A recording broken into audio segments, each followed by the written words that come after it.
গত কয়েক মাসে পশ্চিমা গোয়েন্দা সংস্থাগুলোর ডেস্কে একটি তথ্য বারবার ঘুরে আসছে, যেটা নিয়ে এখন পর্যন্ত প্রকাশ্যে খুব কম কথা বলা হয়েছে।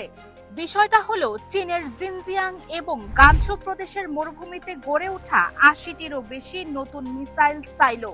স্যাটেলাইট ইমেজে এগুলো ধরা পড়েছে। আন্তর্জাতিক অস্ত্র নিয়ন্ত্রণ সংস্থাগুলো এটি নিশ্চিত করেছে।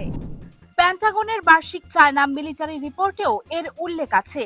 কিন্তু প্রশ্ন হচ্ছে, চীন হঠাৎ এই পরিমাণে পারমাণবিক সাইলো কেন বাড়াচ্ছে?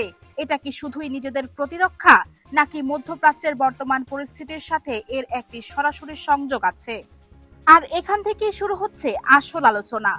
২০২১ সালে প্রথম James Martin centre for non proliferation studies এবং ফেডারেশন অব আমেরিকান সায়েন্টিস্ট বাণিজ্যিক স্যাটেলাইট ইমেজ বিশ্লেষণ করে জানায়, চীনের পশ্চিমাঞ্চলের মরুভূমিতে অস্বাভাবিক নির্মাণ কাজ চলছে।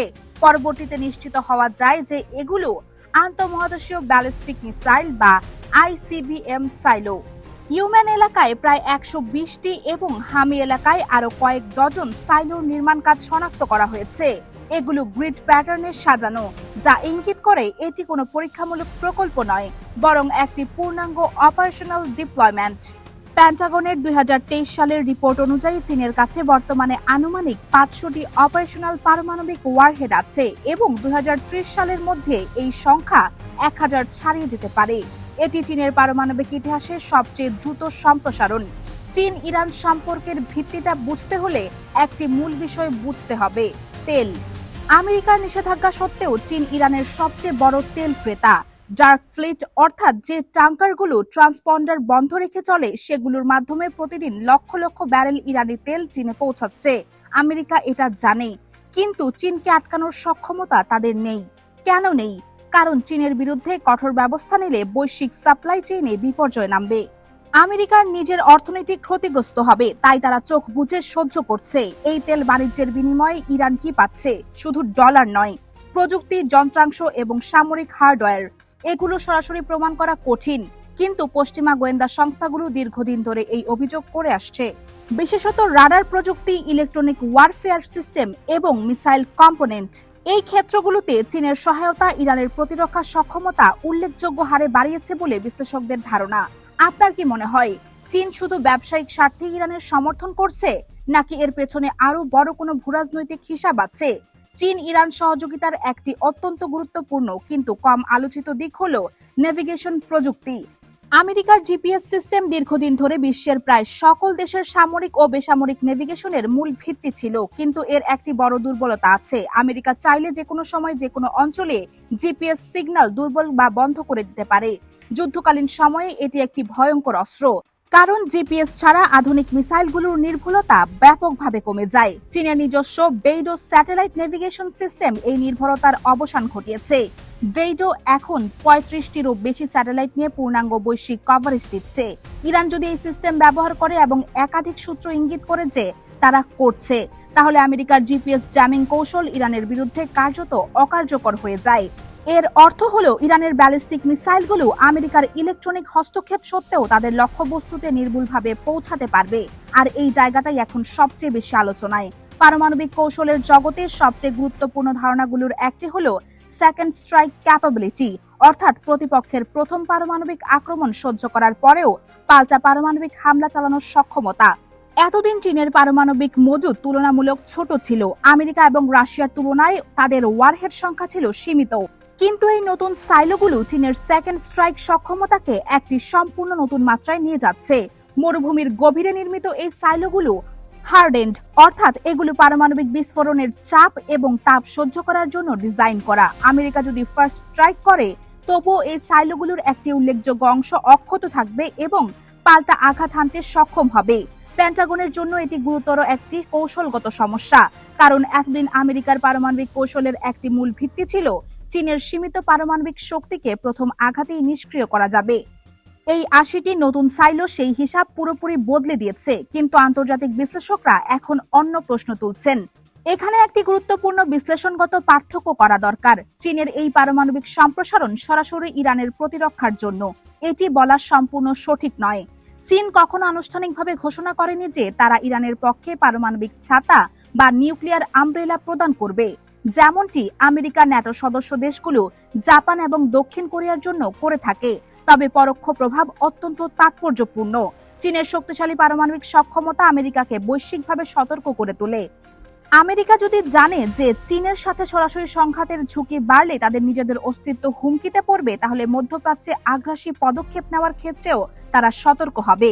কারণ ইরানে হামলা মানে চীনের জ্বালানি সরবরাহে ব্যাঘাত, আর চীনের জ্বালানি সরবরাহে ব্যাঘাত মানেই বেইজিং এর সাথে সরাসরি উত্তেজনা।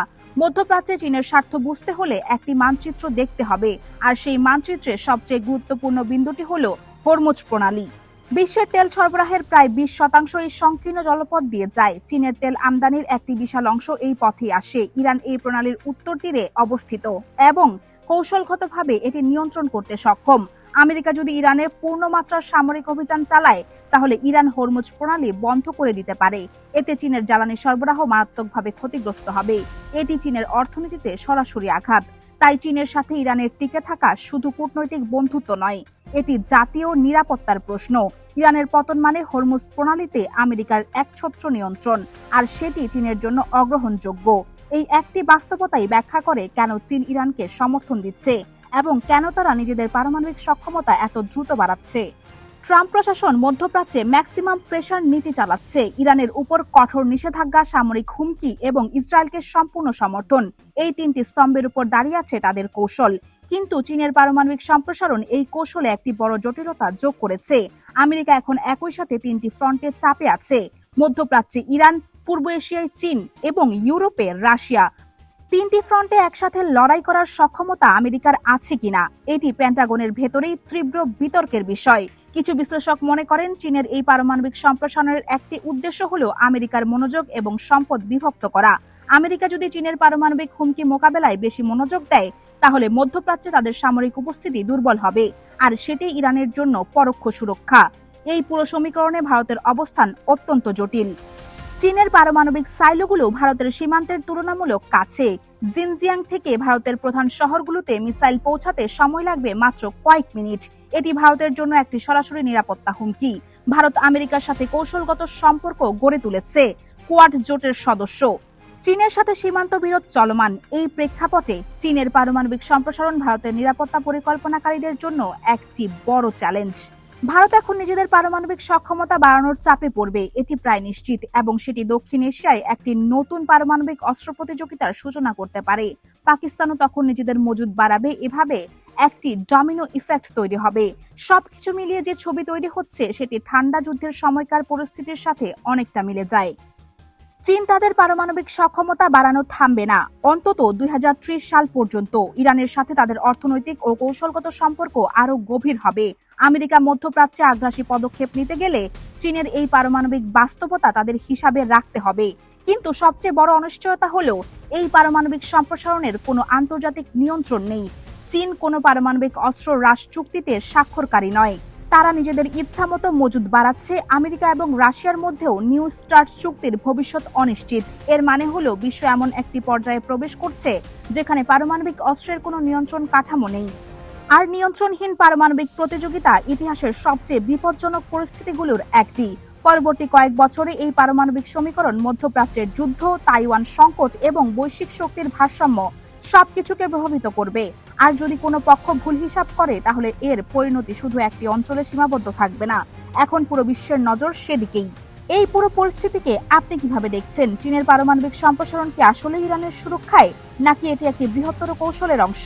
আপনার বিশ্লেষণ কমেন্টে জানান। ভিডিওটি গুরুত্বপূর্ণ মনে হলে লাইক এবং শেয়ার করুন। দেখা হবে পরবর্তী আপডেটে।